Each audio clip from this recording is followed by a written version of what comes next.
হুসাইন বলে নানা আপনার আব্বা আব্দুল্লাহ কি কোন নবীর মেয়ের জামাই নাকি? বলেন আমার আব্বার নাম হলো আলী কাররামাল্লাহু ওয়াজহা।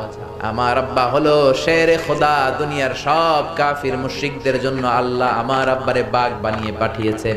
বিষ্ণু বললেন তাই তো। আবার হুসাইন প্রশ্ন করলেন নানা বলেন তো আপনার আম্মার নাম কি? বিষ্ণু বললেন আমার মায়ের নাম আমিনা। হুসাইন বলল নানাজি জান্নাতে সর্বপ্রথম যেই মহিলাটা ঢুকবেন ওই মহিলাটা হলো আমার আম্মা জান ফাতিমা। বিশ্বনবী কোনো কথা বলেন না। হুসাইন আবার প্রশ্ন করলেন নানা বলেন তো আপনার নানার নাম কি? বিশ্বনবী বললেন আমার নানার নাম হলো ওয়াহাব ইবনে আব্দে মানাফ। হুসাইন বলে নানা আপনার নানা ওয়াহাব রে কে চিনে? আর আমার নানারে চিনে না এমন কোন মানুষ পৃথিবীতে নাই। এই হলো আমার নানা। এবার বলেন কে দামি? বিশ্বনবী আর ধৈর্য ধারণ করতে পারেন না, ধা ধা করে চোখের পানিগুলো ছেড়ে হুসাইনকে বুকের মধ্যে জড়িয়ে ধরেন আর বলেন হুসাইন তুমি ঠিকই বলেছো, আসলে আমি নবীর চাইতে তোমার দাম আল্লাহর কাছে